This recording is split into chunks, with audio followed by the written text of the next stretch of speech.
Estado do Rio de Janeiro.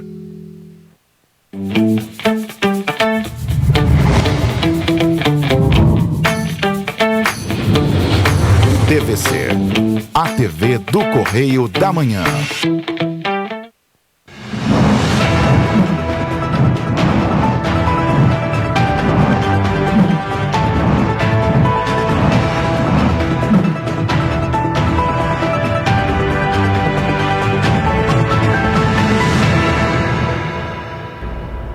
Olá, sejam bem-vindos ao Correio da Manhã na TV. Muito obrigado pela sua presença. Sextou, Roberta. Sextou, sexta-feira. É isso aí.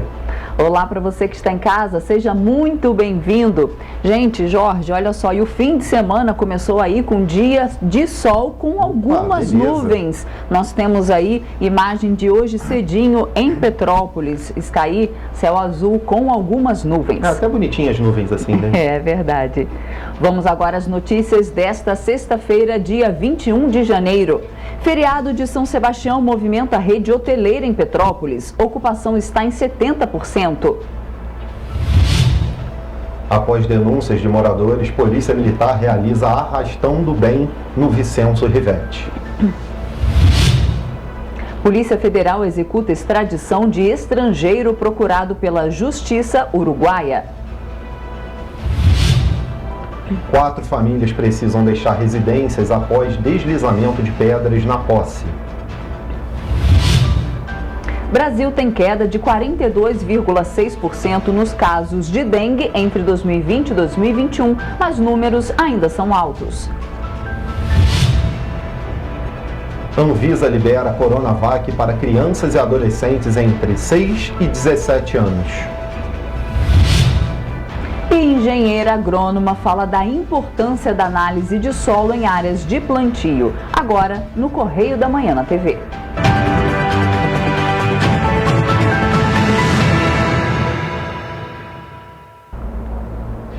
E começamos essa edição com os destaques do nosso jornal, a nossa capa aí, nossa primeira página aí, né? Desapropriação da GE no Jacarezinho e Ponte da Muzema marcam o Cidade Integrada. Esse é o destaque da coluna do Magna Vita na página 3. Exatamente, e ainda traz como destaque também, a Anvisa libera Coronavac para crianças e jovens de 6 a 17 anos. Outro destaque da primeira página, instabilidade assusta setores do varejo.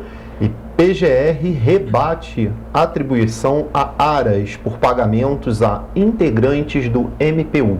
Outro destaque, Jamaica abaixo de zero, a revanche. Exatamente. E vamos seguindo aqui para a página 2, onde nós temos o nosso editorial, né? A página de opinião do nosso jornal, que fala um pouquinho. Mas antes eu queria falar sobre o nosso segundo caderno, Roberta. Que também traz um destaque lá na primeira página, né? Isso, traz uma notícia triste, né? Tem como destaque na página 10 do segundo caderno, morre aos 91 anos de causas naturais em sua casa, Elza Soares. Mulher preta, ícone da música brasileira, considerada uma das maiores artistas do mundo, a cantora foi eleita como a voz do milênio. Teve uma vida apoteótica, intensa, emocionou o mundo com a sua voz, sua força, sua determinação e sua representatividade. Então tá ali a foto de uma das fotos de capa do nosso segundo caderno.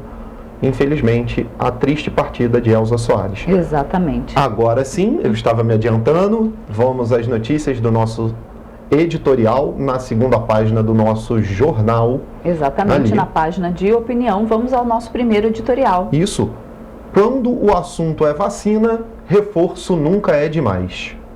Nesta quinta-feira, 20 de janeiro de 2022, mais uma vitória para a campanha de vacinação contra a Covid-19, com a liberação da Coronavac, vacina produzida pelo Instituto Butantan em parceria com a biofarmacêutica chinesa Sinovac, pela Agência Nacional de Vigilância Sanitária Anvisa. A corrida brasileira para imunizar nossas crianças ganhou um importante reforço. Quando o assunto é vacinação para conter a pandemia do coronavírus no país, não deve existir resistência e tampouco briga política. Falando da Coronavac, o imunizante é associado automaticamente ao governo de São Paulo, em que temos João Dória como protagonista dos eventos envolvendo a campanha.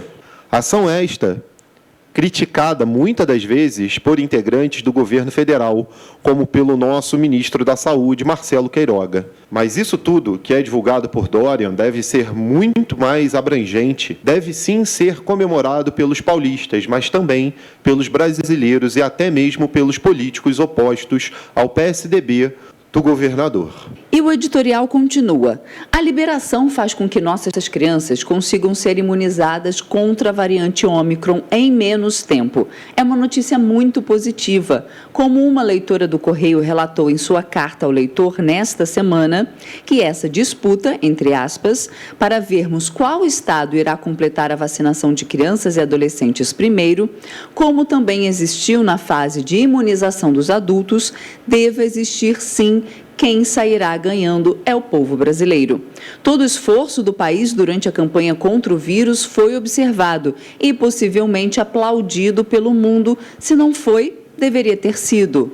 Foi um exemplo prático de que a vacinação é a melhor opção para conter o vírus e evitar a sobrecarga nos hospitais do SUS.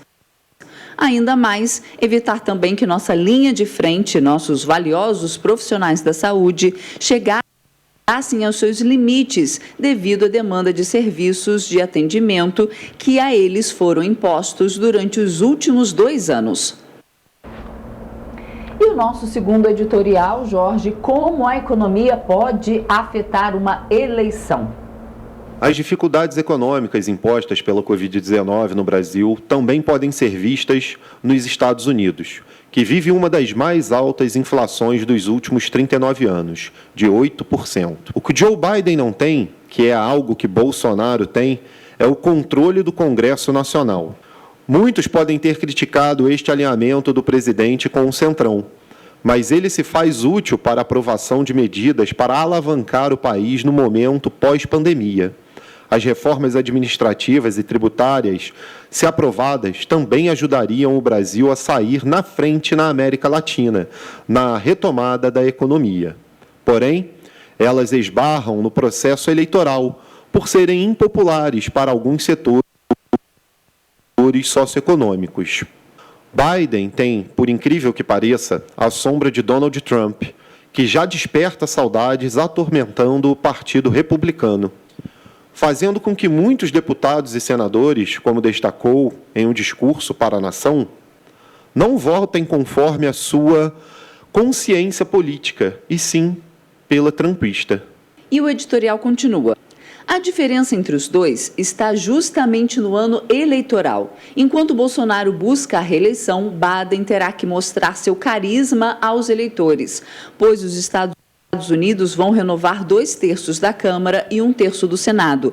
É a chance para conseguir a maioria absoluta nas 2 casas legislativas e não sofrer o mesmo que Obama no segundo mandato, negociando com o Partido Republicano pontos de suas propostas para serem aprovados.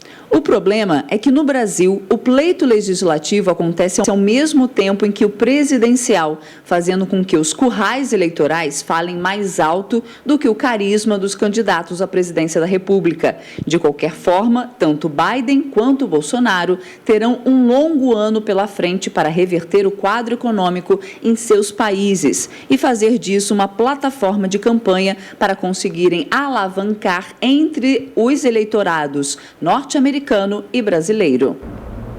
É isso aí, os nossos editoriais na página de opinião. Se você quiser dar uma olhada na nossa página de opinião na íntegra, é só entrar lá no nosso site jornalcorreiodamanhã.com.br, que você vai ver todos os editoriais dessa semana e as notícias do final de semana, que a edição de hoje, ela é especial do final de semana todo aí, né? Sexta, Exatamente. Sábado e domingo. Vamos então para a página 3, a coluna do Magna Vita. Isso aí. A primeira notinha lá em cima, Caixa. Na reunião do secretariado desta sexta-feira, dia 21, vai ser anunciado que o Cidade Integrada será realizado com um orçamento já existente. Programas dos secretários serão sacrificados pela agenda do governador. Então tá aí a primeira notinha da coluna do Magna Vita. E continuamos. Continua. Ainda lá, ó. Visita a Dona Lúcia. A matriarca, Dona Lúcia, e o filho, o deputado federal, doutor Luizinho, receberam o governador Cláudio Castro e o prefeito Rogério Lisboa, na residência em Nova Iguaçu, na mesma rua em que nasceu, na casa ao lado do bisavô de Luizinho, primeiro prefeito da cidade e também médico, graduado em 1883, com diploma assinado por Dom Pedro II. Nossa, olha que legal, caramba, que história incrível, né? Muito bacana. E continua, o povo pergunta. A esquerda promete cobrar direitos autorais. Começou em Mesquita as audiências públicas do governo presente, nas quais a população pode cobrar direto ao governador Cláudio Castro e aos seus secretários. Ela foi realizada na Câmara Municipal, lotada. Muito legal esse projeto dessas audiências públicas aí, itinerantes, né? Onde a população tem contato direto. Muito bacana mesmo a iniciativa, muito legal. E ainda seguindo, visita histórica. O governador Cláudio Castro reedita nesta sexta, 21, o que foi feito na década de 60 pelo governador Carlos Lacerda. Ele vai ao Jacarezinho com todo o seu secretariado. Será o segundo governador a fazer visita à comunidade. Olha que bacana também, ó. Legal. Bem legal. E continuamos, Pampolha em alta. O secretário Tiago Pampolha, todo faceiro com os elogios do governador Cláudio Castro, na solenidade do início da canalização dos rios Registro e Viegas, em Senador Camará. Cerca de 80 milhões de reais em obras na zona oeste. Está aí a foto dos dois, está aí na sua tela. E ainda, desapropriação da GE. O foco da ocupação do Jacarezinho é a desapropriação da gigantesca área da GE, que já está em curso, e a coluna vertebral do projeto Cidade Integrada. Será o local que abrigará um batalhão da PM, um hospital, escola e vários equipamentos sociais e esportivos. Uma presença multidisciplinar que nunca ocorreu antes. Isso aí. Continuamos, Ponte da Amizade. Já na Muzema, um dos pilares é a construção de uma ponte que ligará a região até o outro lado, onde fica o supermercado Extra. Vai permitir o acesso rápido, com uma redução de até 40 minutos. Facilitará o acesso da Polícia Militar e também dos moradores que trabalham na Barra. A ponte vai ser sobre a Lagoa da Tijuca. Olha que bacana, hein? Muito legal também. Vamos agora, então, para a edição de política nossa e nacional, na página 4. Isso aí. Cumprir decisões judiciais. Está lá, entre aspas, lá, ó, cumpriu decisões judiciais. PGR rebate a atribuição a áreas a responsabilidade por pagamentos a integrantes do MPU. Em resposta a publicações jornalísticas que atribuem a Augusto Aras a responsabilidade por pagamentos excepcionais feitos a integrantes do Ministério Público da União, em dezembro, o Procurador-Geral da União esclarece: ao contrário do que sugere parte desses textos, os pagamentos não são decorrentes da vontade ou de qualquer ato de voluntarialismo do Procurador-Geral da República. Como chefe do MPU, Aras cumpriu decisões judiciais e regulamentações do Conselho Nacional do Ministério Público, CNMP, tomadas antes do início de sua gestão, em 26 de setembro de 2019. Então está aí a resposta aí da PGR sobre os casos dos pagamentos. Continuamos ainda na página de política. Presidente visita Suriname para negociar acordos. O presidente Bolsonaro está no Suriname em visita oficial para tratar com o presidente do país de acordos bilaterais em áreas como energia, infraestrutura, segurança e defesa. O avião com o presidente pousou na capital do Suriname ontem, no dia 20, e Bolsonaro participou de um almoço com o presidente e também o presidente do Suriname e também com o presidente da Guiana. Olha, interessante, tem que buscar investimento mesmo fora, é bem legal. E esses sheiks têm dinheiro para investir, né? É verdade. Convenhamos, né? Vamos ao nacional, na mesma página 4 ali, ó. Reforço na imunização infantil.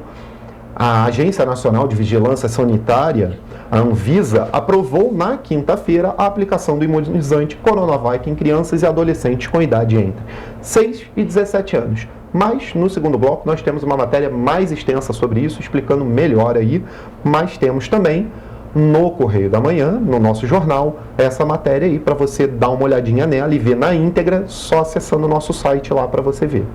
Ok, continuamos testes incluídos nos planos. A medida foi publicada na quinta-feira no Diário Oficial da União.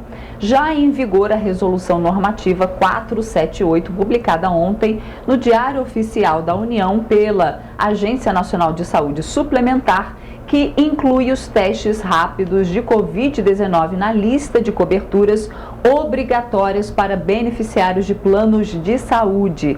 Essa decisão aí muito importante. A inclusão do exame para a detecção do antígeno SARS-CoV-2 foi aprovada em reunião extraordinária da diretoria colegiada da ANS, realizada na noite de quarta-feira, dia 19. Ótima decisão, importante também, né? Vamos agora à página que tem os destaques de São Paulo e da economia. Vamos dar destaque à economia, falando logo de instabilidade assusta varejo. Estudo da consultoria PwC com executivos brasileiros do varejo indica que 66% deles vê a instabilidade macroeconômica do país como principal ameaça para suas empresas em 2022. Entre os executivos de todos os setores, a preocupação com a economia no ano eleitoral também é a principal, 69% aí. Exatamente. Continuamos ainda na página de economia. Investimento de fora dobra no Brasil. Apesar da recuperação, os números pré-pandêmicos ainda não voltaram. Após um 2020 de forte queda na economia internacional, o investimento estrangeiro direto global teve uma forte recuperação em 2021, mas a retomada se deu de forma desigual e o Brasil ainda não voltou ao nível pré-pandemia, segundo a Conferência das Nações Unidas sobre Comércio e Desenvolvimento. Tá aí.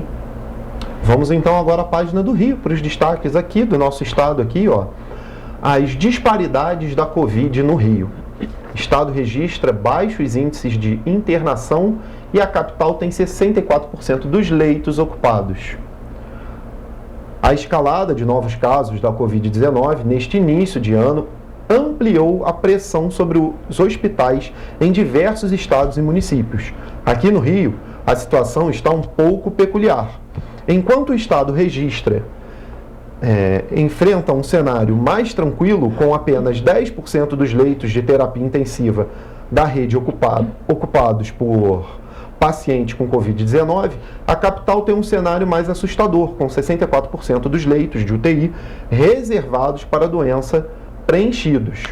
Em 6 dias, de 11 a 17 de janeiro, o número de internados em leitos de enfermarias na capital praticamente triplicou, saltando de 163 para 624. É uma notícia para a gente ficar aí com os olhos bem abertos e manter aí todas as precauções contra a Covid-19. Exatamente. E também na página do Rio tem aí uma história sobre São Sebastião, né? As histórias e lendas sobre o dia de São Sebastião. E a flecha de São Sebastião voltou a reinar no Rio, ou seria a coroa do rei de Portugal. O dia 20 de janeiro é lembrado como o dia de São Sebastião e há 2 histórias e lendas sobre o significado delas. A primeira, e a mais disseminada, claro, tem a ver com a Batalha do Uruçumirim em 1567, onde os portugueses, com a ajuda de alguns indígenas, conseguiram expulsar os franceses de fato do Rio de Janeiro. No meio da guerra, os portugueses viram uma imagem de um santo com uma lança na mão afugentando os invasores da cidade. Esse santo era São Sebastião, que na época da Roma Antiga converteu-se ao cristianismo e protegeu todos os cidadãos que também eram cristãos, morto por 7 flechadas. A segunda lenda sobre esse dia é relacionada ao rei de Portugal. Dom Sebastião I, católico fervoroso, era filho de Dom João III e de Catarina da Áustria. Quando Estácio de Sá fundou o Rio de Janeiro, em 1º de março de 1565, a batizou em homenagem a São Sebastião. que em 1578, na Batalha de Marrocos, desapareceu misteriosamente. Então tá aí duas histórias legal, e duas hein? lendas assim bem diferentes e que marcam aí simbolicamente o dia de ontem, né, do dia 20, padroeiro do Rio de Janeiro. Então você fica com qual você quiser, né? Exato. E olha, só uma informação, essa batalha de Uruçumirim, né, em 1567, é tema de concurso, tá? Olha. Já fiz alguns que caíram sobre a batalha. Então, Tá para você concurseiro, fica de olho. Você pode receber a versão digital do Correio da Manhã se cadastrando no nosso site, jornalcorreiodamanhã.com.br. Essas foram as notícias de destaque do Correio da Manhã dessa semana. E você vai ver ainda no jornal de hoje: violência obstétrica é um desafio para a saúde pública no país. Feira Orgânica de Teresópolis será transferida para a Praça de Esportes Radicais. Turismo Nacional fechou novembro com faturamento superior a 14 bilhões de reais. O Correio da Manhã volta já.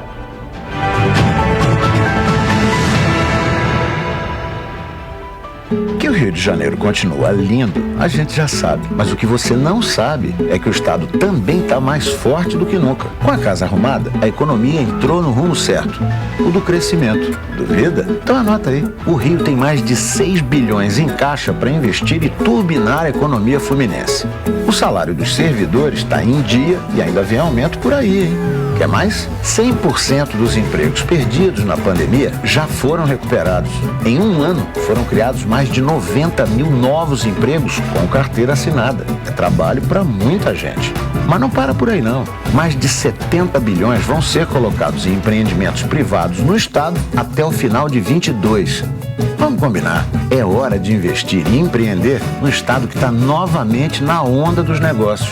Acesse pacto.rj.gov.br. Vem investir e crescer junto com a gente. Governo do Estado do Rio de Janeiro.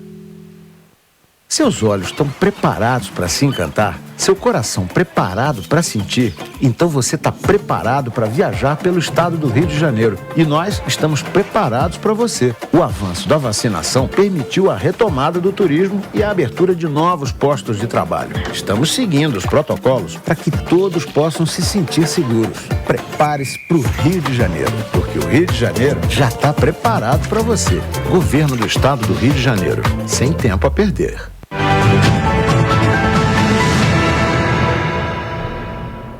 Voltamos, infelizmente, com mais uma notícia sobre falecimento, uma nota triste. A mãe do presidente Jair Bolsonaro faleceu nessa madrugada aos 94 anos. Olinda Boturini Bolsonaro, mãe do presidente. A informação foi dada pelo presidente por meio das redes sociais. Ela estava internada em um hospital de registro no interior de São Paulo desde a segunda-feira, dia 17. A causa da morte não foi informada ainda.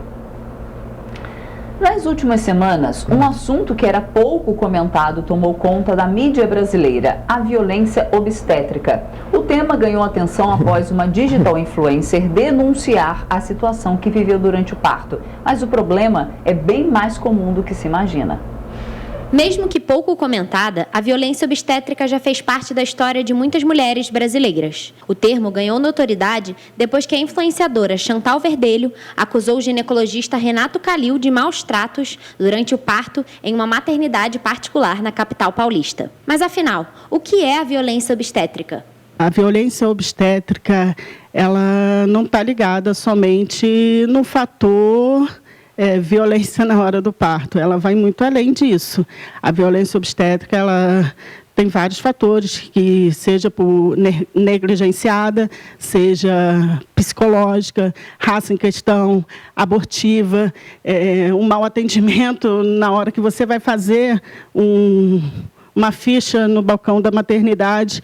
Então, a violência obstétrica causa reações na vida da mulher que pode ser eterna. Violência obstétrica é toda ação feita sem o consentimento da mulher, que desrespeita a sua autonomia e causa algum tipo de sofrimento, sendo físico ou emocional.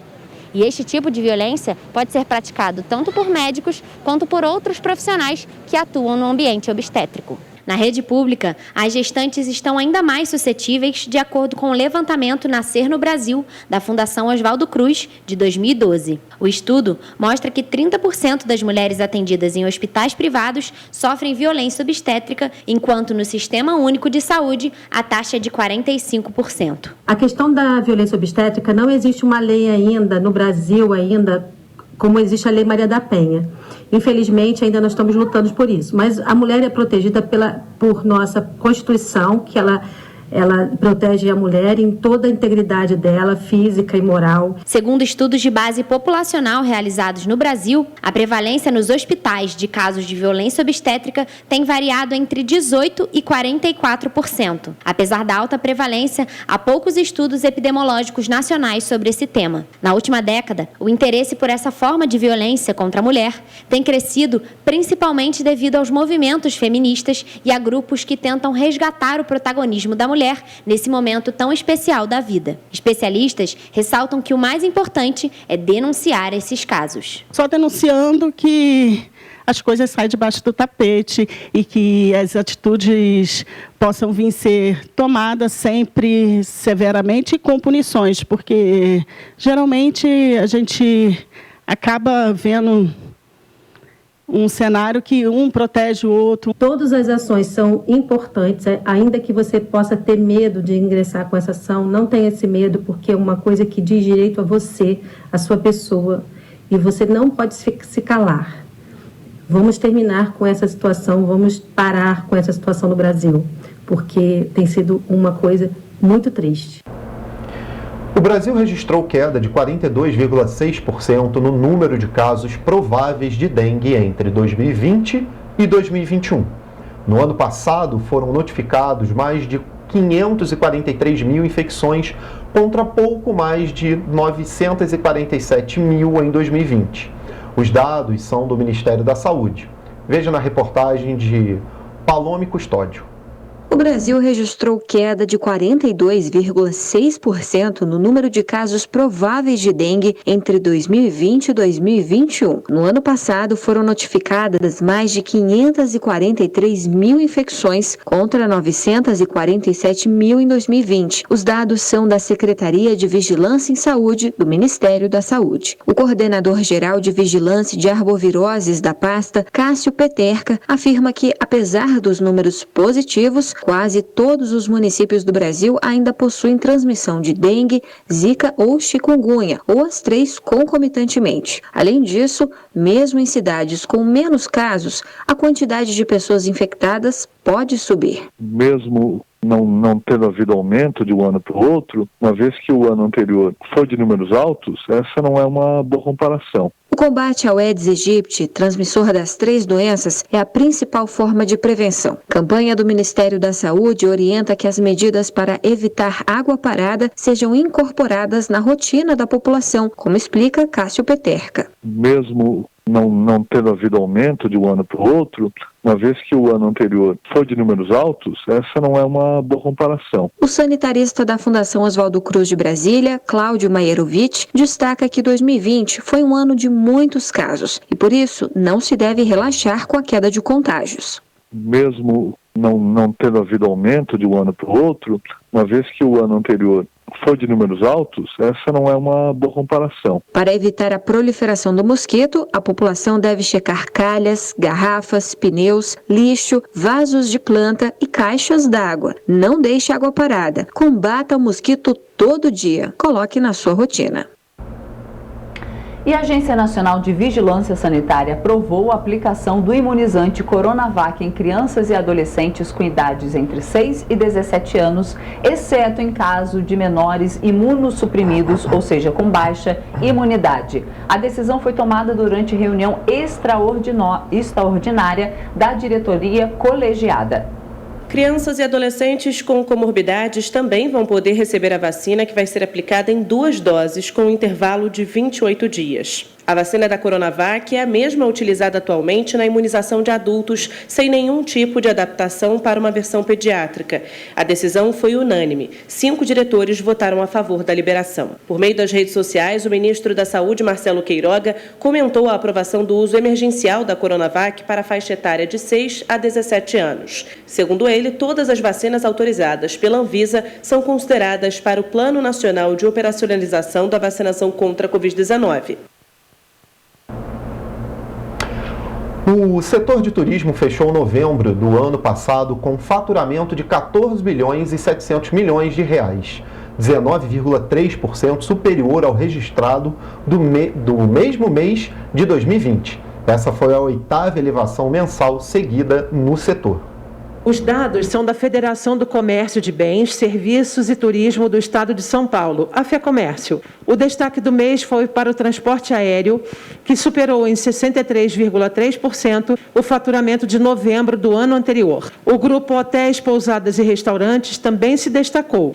No penúltimo mês do ano, o faturamento do grupo ultrapassou os 4 bilhões de reais. De acordo com a FEComércio São Paulo, apesar dos bons resultados apresentados em novembro, os próximos meses ainda vão ser de incertezas para o turismo nacional.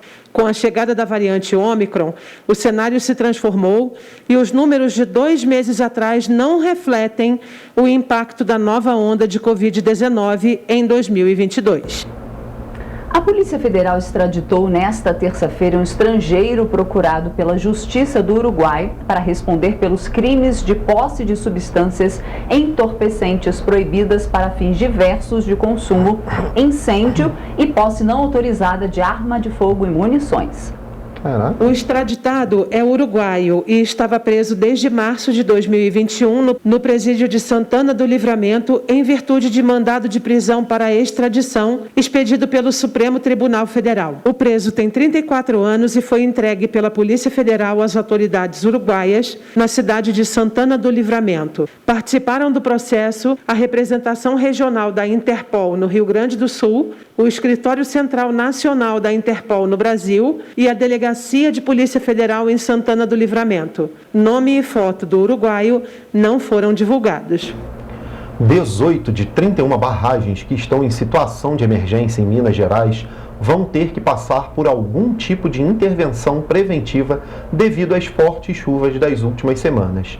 De acordo com o Ministério Público, todas as estruturas são da Vale.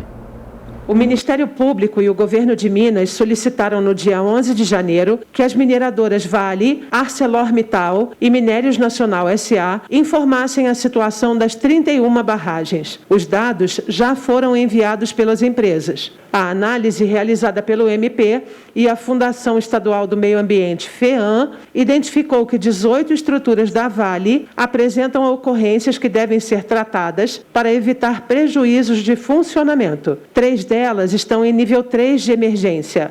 No entanto, segundo o Ministério Público de Minas Gerais, elas não sofreram danos diretos, apenas foram enfrentadas dificuldades de acesso às estruturas pelas empresas. No caso dessas barragens, estão sendo solicitadas medidas para o tratamento dos processos erosivos nos entornos e para a garantia da manutenção. E a cantora Hannah Horka, do grupo Tecno Assonance, decidiu se contaminar com Covid-19 de propósito para obter um passaporte de vacinação, mas acabou morrendo no último domingo, aos 57 anos, por complicações relacionadas à doença. As informações são da agência RFI. Horka era contra a vacinação e preferiu se expor deliberadamente à doença para conseguir a documentação necessária que lhe daria acesso a uma, entre aspas, vida livre. O filho da cantora, Jean Heck, declarou em entrevistas e nas redes sociais que a mãe era anti-vacina, que escolheu pegar a doença para não ter que se vacinar e que preferiu acreditar em estranhos do que em sua própria família. Ele e seu pai, marido da cantora, tiveram a doença no final do ano passado, mas como estavam completamente imunizados, não tiveram complicações. A zagueira Rafaele vai ser a primeira jogadora brasileira a defender a equipe feminina do Arsenal, da Inglaterra. A defensora de 30 anos, uma das peças mais importantes da seleção brasileira, chega ao Arsenal depois de passar 5 anos na China. No ano passado, Rafaele esteve cedida ao Palmeiras por empréstimo e foi vice-campeã nacional. Segundo declarou ao site oficial do novo clube, abre aspas, estou muito empolgada e é incrível poder jogar numa liga tão forte e competitiva. Fecha aspas. O campeonato inglês feminino é disputado desde 1991, tendo o Arsenal como maior vencedor com 12 títulos, com o último conquistado em 2018. Ao contrário da equipe masculina, as mulheres tiveram o gostinho de ganhar a Liga dos Campeões em 2006. Na edição atual, elas estão nas quartas de final e vão ter pela frente o Wolfsburg da Alemanha. Olha, eu não sei se você lembra, Roberta, sobre o filme Jamaica Abaixo de Zero, que passava muito certeza. Aí na sessão da tarde. Exato. O telespectador deve se relembrar aí desse filme, mas a notícia é que Jamaica repete filme clássico. Tá lá na nossa página de esporte, é um destaque.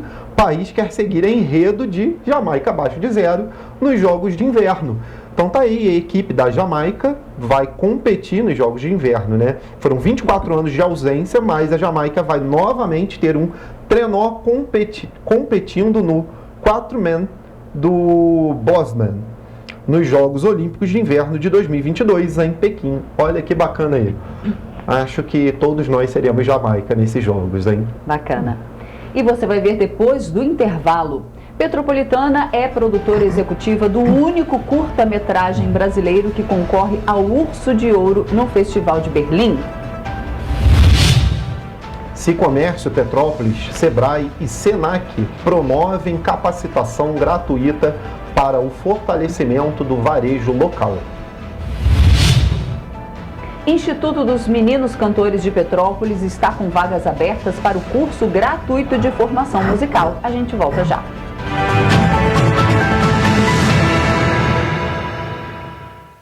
Que o Rio de Janeiro continua lindo, a gente já sabe. Mas o que você não sabe é que o estado também está mais forte do que nunca. Com a casa arrumada, a economia entrou no rumo certo. O do crescimento. Duvida? Então anota aí. O Rio tem mais de 6 bilhões em caixa para investir e turbinar a economia fluminense.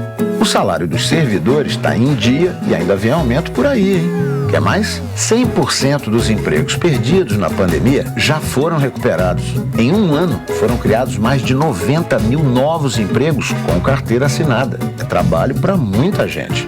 Mas não para por aí não. Mais de 70 bilhões vão ser colocados em empreendimentos privados no estado até o final de 22. Vamos combinar. É hora de investir e empreender no estado que está novamente na onda dos negócios. Acesse pacto.rj.gov.br. Vem investir e crescer junto com a gente. Governo do Estado do Rio de Janeiro. Seus olhos estão preparados para se encantar? Seu coração preparado para sentir? Então você está preparado para viajar pelo estado do Rio de Janeiro. E nós estamos preparados para você. O avanço da vacinação permitiu a retomada do turismo e a abertura de novos postos de trabalho. Estamos seguindo os protocolos para que todos possam se sentir seguros. Prepare-se para o Rio de Janeiro, porque o Rio de Janeiro já está preparado para você. Governo do Estado do Rio de Janeiro. Sem tempo a perder.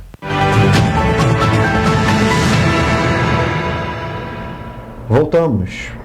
Dados do painel de monitoramento da Covid-19 de Petrópolis indicam um risco alto de transmissão para a doença. A nova onda de infecção pelo coronavírus tem registrado um aumento de internações nas últimas semanas. O painel de monitoramento desta quinta-feira aponta que 1.214 casos estão em análise em Petrópolis. O painel mostra ainda que neste mês de janeiro foram confirmados 48 casos e 4 mortes foram registradas. No entanto, estes dados estão defasados, uma vez que os resultados dos testes feitos nos postos de testagem de Covid-19 não estão sendo inseridos no sistema. As unidades registraram um expressivo aumento na procura por exames de Covid nesta semana. O infectologista Paulo César Guimarães aponta as possíveis causas para este aumento. Obviamente existem várias causas, né?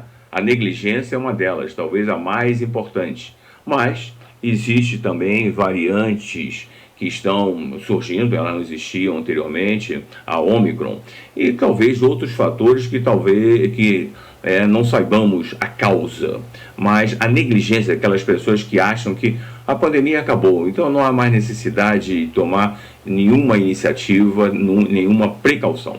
Petrópolis terminou esta quarta-feira com a taxa de ocupação dos leitos clínicos do SUS para a Covid-19 em 57%, com 22 internações. Há uma semana, esta taxa estava em 13%, com apenas 4 pessoas internadas. Já em UTIs do SUS, a taxa desta semana foi de 52%, com 12 internações, enquanto que na semana passada estava em 13%, com apenas 3 pacientes nos leitos. Com o aumento das internações, o governo do estado do Rio de Janeiro decidiu pela suspensão das cirurgias eletivas por 30 dias. O Hospital Alcides Carneiro, em Petrópolis, informou que vai seguir a determinação e fazer uma triagem na lista de espera das cirurgias para ver quais vão passar para a emergência para que sejam realizadas. Nos hospitais particulares, o cenário não é diferente. Nesta quarta-feira, a rede privada registrou 10 internações clínicas e 6 de terapia intensiva, enquanto que na semana passada eram 3 pacientes nos leitos de clínica médica e nenhum em UTI. No Hospital Unimed, 66% dos atendimentos realizados em janeiro foram referentes aos quadros de sintomas respiratórios. No Santa Teresa, o número de resultados positivos para os exames PCR, que detectam a presença do vírus, saltou de 2% para 40%. Eu acho que as medidas que foram tomadas precisam continuar sendo tomadas. E talvez até precisamos fazer, entendeu, temos uma precaução maior ainda, não é? Como eu disse há minutos atrás, nós não estamos numa fase que acabou tudo, não foi assim. Isso não aconteceu ainda. Talvez, entendeu? Futuramente, a curto prazo, o processo exista. E olhem, a Secretaria de Saúde informou que houve um crescimento exponencial nos casos positivos de Covid-19 nos últimos dias. Por conta disso, houve um atraso na atualização dos dados, mas o mutirão para poder inserir todas as fichas que estão faltando está sendo feito e dessa forma os dados do painel Covid-19 na cidade vão ser atualizados. E ainda, por conta disso, novos postos de testagem começam a funcionar hoje na cidade. Pessoas sem sintomas e que tiveram contato com infectados procurar as unidades básicas de saúde ou postos de saúde da família mais próximos de casa. Tá aí o comunicado aí. E pessoas com sintomas leves também podem procurar a UPA do centro de Cascatinha, o Pronto-Socorro do Alto da Serra ou as UBSs, as Unidades Básicas de Saúde, do Quitandinha, Retiro ou também em Itaipava. É isso. Quem apresentar sintomas graves deve procurar as UPAs do centro, Cascatinha ou Itaipava. E agora, mudando de assunto, o tráfico de drogas e as festas clandestinas estão tirando o sono dos moradores do condomínio Vicenzo Rivetti, em Petrópolis. Após denúncias, a Polícia Militar realizou um arrastão do bem na região. Os moradores do condomínio Vicenzo Rivetti não convivem apenas com os problemas estruturais nos apartamentos. Nos últimos meses, o tráfico de drogas e as festas clandestinas têm tirado o sono de quem vive no local. Após denúncias, a Polícia Militar realizou nesta quinta-feira um arrastão do bem na região. A finalidade do projeto é divulgar pequenos folders dentro das comunidades, a fim de estreitar esse relacionamento com a Polícia Militar, a polícia de proximidade. Além de distribuir folders e conversar com os moradores, os policiais militares também fazem buscas nas comunidades onde o arrastão do bem é realizado para tentar encontrar drogas e coibir a prática de crimes. Durante a ação desta quinta-feira, os agentes apreenderam cápsulas de cocaína que estavam escondidas em uma área de mata em frente ao condomínio do Vicenzo Rivetti. O projeto ele vai acontecer em todas as regiões da cidade de Petrópolis e a gente divulga os canais diretos do batalhão a fim de captar maiores informações, denúncias, saber dos anseios da sociedade sobre segurança pública, para que a gente possa, com essas informações, melhorar o nosso planejamento operacional, o nosso planejamento policial. É a Polícia Militar fazendo segurança pública junto com a sociedade. O 26º Batalhão de Polícia Militar de Petrópolis recebe denúncias de forma anônima pelo WhatsApp 24 993 24 5499 ou pelo telefone 2291 5071. Um caso viralizou nas redes sociais esta semana em Petrópolis. Uma mulher pegou um cachorro da raça Yorkshire em doação e colocou para venda no site OLX. O caso foi descoberto pelo ex-dono, que conseguiu resgatar o animal. O pequeno Nick, de 5 anos, da raça Yorkshire, estava sendo vendido em um site de compras por R$ 1.500. A mulher que oferecia o animal foi pega em flagrante pelo ex-dono do cachorro. Dias depois de doar o Nick, o rapaz encontrou o animal à venda em um site. Ele então fingiu ser um comprador, realizou toda a negociação e conseguiu resgatar o cachorro. Quando eu abri o aplicativo, a primeira publicação era a foto dele, né? Ele estava, inclusive, com essa coleirinha aqui, por isso que mais ainda eu tive certeza que era ele, que eu já tinha gravado o rostinho dele. E eu olhei toda a descrição, falando que ele não se adaptava a gatos, que a pessoa tinha ganhado ele de doação de um conhecido e que estava vendendo ele por R$ 1.500. Vendendo o meu Nick por R$ 1.500, né? Isso tudo em menos de uma semana. Peguei o número, tirei minha foto do WhatsApp, tirei meu nome e comecei a conversar com a pessoa, né, para negociar, né, me passar por um comprador. Ela me mandou foto, ele não estava sendo maltratado. Eu tinha assim, as fotos que ela me mandava, estava em cima de uma cama, né, deitado, dormindo, tudo direitinho. E estava até com a coleira o tempo todo, nem tiraram a coleira dele. Do jeito que ele foi, ele ficou com a coleira, né? E eu puxando o papo, tentando render mais a conversa, para poder pegar endereço, que era o principal, e pegar o nome dele, né? Eu falei assim, ele já tem nome? Ah, tem sim, é Nick. Eu falei, pronto, era o que eu tinha que saber. Após as negociações, Gabriel marcou com a mulher e foi até o endereço onde conseguiu resgatar o Nick. Ele contou que as pessoas que estavam na casa não eram as mesmas que ele tinha feito a negociação. A Colbert também recebeu a denúncia e acompanhou o resgate do animal. A Colbert começou a negociar com eles, falando que estavam lá para poder pegar o Nick e tal, que o que eles tinham feito era ilegal, né, vender o Nick, pelo anúncio da internet, e não queriam entregar, que tinham que esperar mais uma pessoa chegar, que estava sob os cuidados dessa pessoa, e que a gente não tinha tempo, né? Eu queria pegar o Nick de volta de qualquer forma. Depois de se apresentar como dono do cachorro, Gabriel conta que conseguiu entrar na casa para resgatá-lo. O animal estava trancado em um quarto do imóvel. Ele veio na minha direção, ele começou a me lamber, se esfregar em mim, e ela só simplesmente, né, alterada, falou assim, então leva ele. E ela só queria se desfazer do Nick, ela só queria vender, ela não queria ele. Ela falou o tempo todo que não queria aquele cachorro, que queria vender ele.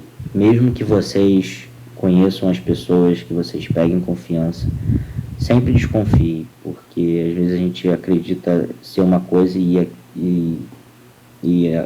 ser totalmente diferente daquilo.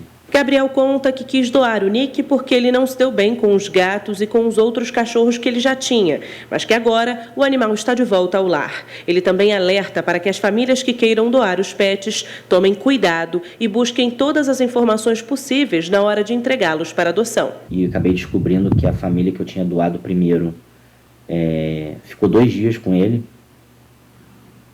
E tinha aparecido uma outra pessoa interessada em querer adotar ele e simplesmente entregaram ele, né? Tinham mentido para mim que o Nick estava bem. Eu tenho uma ligação muito forte com esse cachorro. Que foi momentos assim que na hora que eu abri o aplicativo eu dei de cara com a fotinha dele, que ele tinha que voltar para mim. E eu não quero que ele passe por mais nenhuma experiência como essa, porque foi horrível, foi humilhante para mim, foi um trauma para ele, né? Por mais uma vez não se adaptar a mais uma família, né? E eu não quero mais isso para ele. E ele vai ficar comigo agora. Esse aqui é o Nick, tá comigo.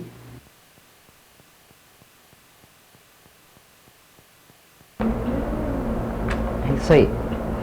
A rede hoteleira de Petrópolis tem ocupação de 70% neste fim de semana, durante o feriadão de São Sebastião, que aconteceu na cidade do Rio de Janeiro.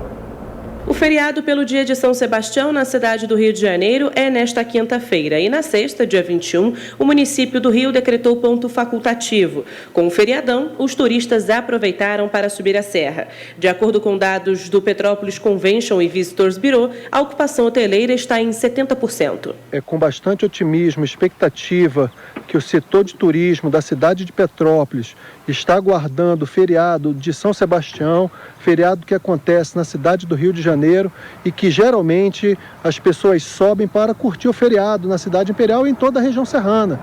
Então, vamos esperar que esse feriado as pessoas possam subir para curtir as belezas e os encantos da nossa região e da nossa cidade imperial. Seguindo todos os protocolos sanitários previstos no decreto municipal, os hotéis de Petrópolis devem manter a higienização constante dos ambientes e espaços, uso de álcool em gel e distanciamento. Petrópolis tem 118 meios de hospedagem, contabilizando mais de 6.000 leitos.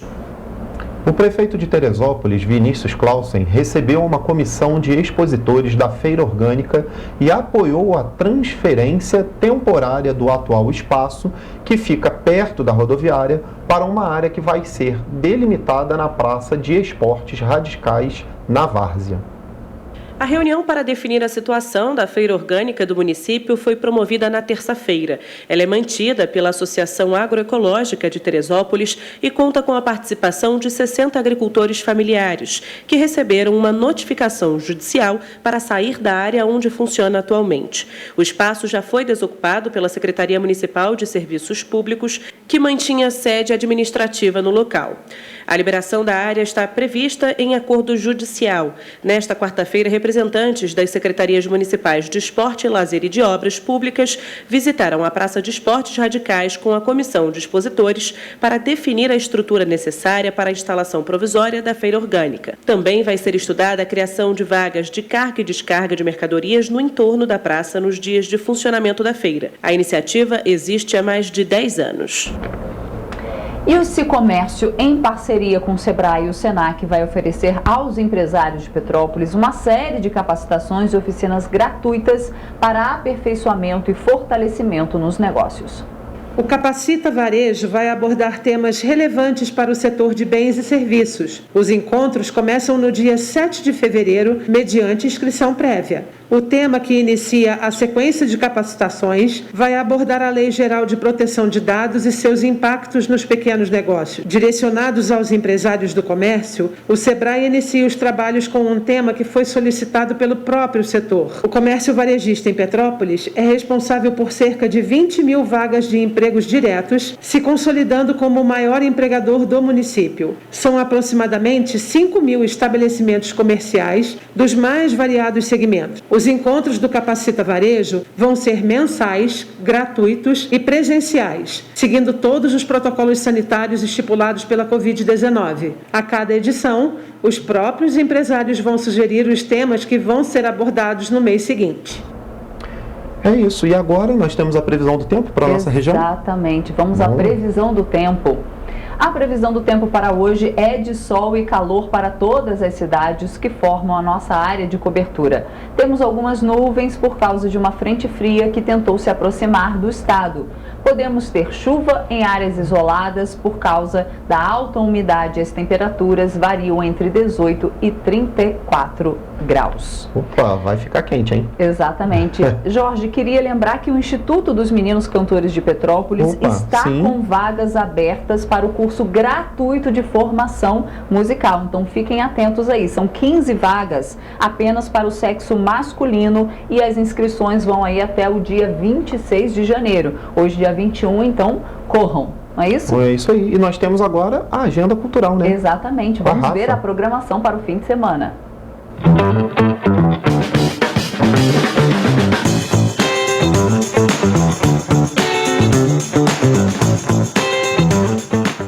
Mais uma sexta-feira chegou e com ela a nossa agenda cultural que traz para você os principais eventos deste fim de semana. Acontece entre hoje e domingo, no Castelo de Itaipava, o Festival do Chocolate. O evento, que vai das 9 horas da manhã às 8 horas da noite, tem ainda atrações voltadas para as crianças e música. A entrada é franca. O Castelo de Itaipava fica na BR-040, no quilômetro 56. Os praticantes de bicicross, skate e patins têm um encontro marcado hoje e no sábado no evento gratuito Radicais da Serra, em Teresópolis. A competição tem início nesta sexta com um workshop e a prova vai ser realizada no dia seguinte, a partir das 9 horas da manhã, na Praça Alpinista Alexandre de Oliveira, na Várzea. As competições têm número limitado de participantes e as inscrições online devem ser feitas pelo site teresópolis.rj.gov.br. A Trama Design, feira que reúne marcas de Petrópolis em um universo que vai da moda à decoração, passando pelo artesanato e gastronomia, completa 5 anos neste mês. Para comemorar, entre hoje e domingo, vai ser promovida uma edição especial de aniversário. O evento começa às 10 horas da manhã e segue até às 7 horas da noite, com a presença de mais de 15 marcas locais. A Trama Design ocorre 2 vezes por mês dentro de uma cervejaria da cidade. A entrada é gratuita. A Casa Marambaia, em Petrópolis, realiza hoje e amanhã a primeira edição de 2022 do Jantar Imperial. Os chefes Roland Villardi e Davi Mansaldi são os responsáveis por todo o conceito gastronômico do espaço e reproduzem o menu servido em 1825, em comemoração ao nascimento de Dom Pedro, fundador de Petrópolis. Neste sábado, o pianista Luiz Otávio se apresenta durante o jantar. O menu tem 5 etapas e custa R$ 195 por pessoa, sem bebidas.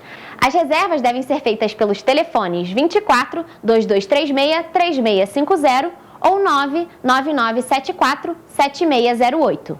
No domingo, às 8 horas da manhã, acontece o projeto Meditação na Montanha, no Castelinho do Morém, em Petrópolis, organizado por Ricardo Nogueira, voluntário do grupo Fazemos a Diferença. Para participar, basta levar 3 quilos de alimentos não perecíveis que vão ser destinados às famílias que estão em situação de vulnerabilidade social. O encontro vai ser no início da trilha, às 8 horas da manhã, e é importante que os interessados levem protetor solar, água, boné, um lanche leve ou frutas e uma toalha ou canga. A Feira Arte em Teresópolis vai funcionar entre hoje e domingo com mais de 500 estandes de moda e artesanato e praça de alimentação. E neste sábado, ela vai receber também a feira de adoção Adote um Amor, entre meio-dia e 4 horas da tarde, quando vão ser colocados para adoção cães adultos e castrados e filhotes que estão sob a guarda da Prefeitura no Centro de Triagem Animal, no Fischer. Também vão acontecer ações de educação ambiental em parceria com o Parque Nacional da Serra dos Órgãos. O Som das Cordas, de Julien Bacelar, toma conta da Casa de Petrópolis Instituto de Cultura neste sábado. O artista, representante da corrente violonística conhecida como Terceira Corrente, utiliza elementos da música erudita e popular numa apresentação de violão clássico que promete encantar o público. O show acontece a partir das 6h30 da tarde na Avenida Ipiranga, número 716, no centro. A programação completa do espetáculo pode ser encontrada no Instagram da Casa de Petrópolis. E a novidade do cinema petropolitano nesta semana é o casal mais improvável, cantado no repertório da eterna Legião Urbana, Eduardo e Mônica, que ganhou as telonas e estreou no Top Cine Hiper Shopping. Eduardo e Mônica são vividos por Alice Braga e Gabriel Leone. A rede Cinemax conta ainda com os filmes Pânico 5, Juntos Enrolados, Sing 2, Turma da Mônica e Homem-Aranha, que seguem em cartaz. A programação completa você confere no site cinemax.com.br.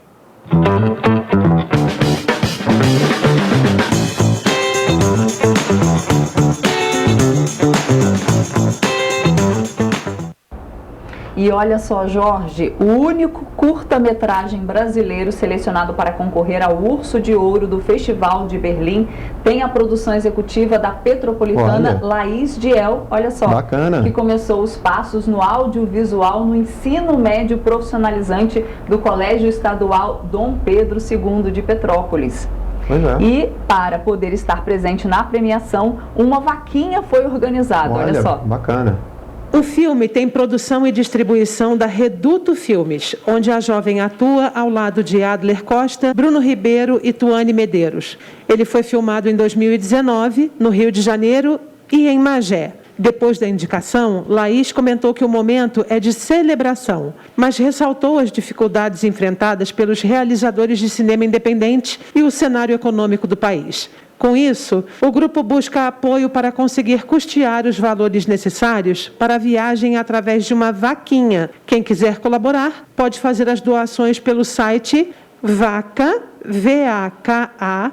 apoia.me/2635846. E finaliza dizendo que a experiência e a expectativa é grande para representar o curta em Berlim. Circular pelo festival, conhecer outras produções e principalmente saber como o filme que realizaram vai ser recebido pelo público. Olha, que legal, hein? Bacana. Muito bacana. E a gente fica por aqui. Pois é, já estou aqui do lado de fora. Sextou, né? Sextou. Agora, só segunda-feira, 7h30, ao vivo. E amanhã tem o nosso resumo para você dar uma olhada aí no resumo da semana. Exatamente. Amanhã, 7h30, né, tem um resumo aí das principais notícias da semana, mas a gente volta ao vivo na segunda-feira. Tchau, ótimo fim de semana.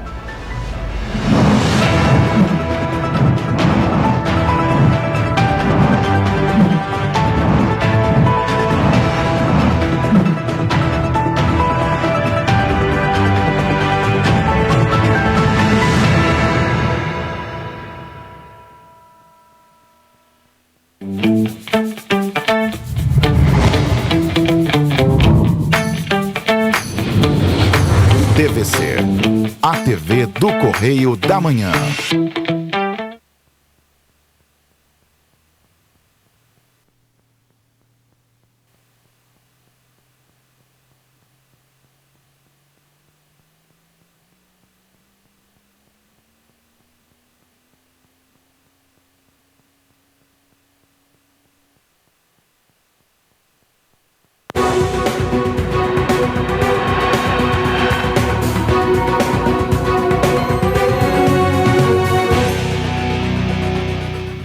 Começa agora mais uma edição do programa Magnavita, o programa nos nossos estúdios aqui da TVC, a TV do Correio da Manhã, no Rio de Janeiro, recebe hoje Marcelo Calero.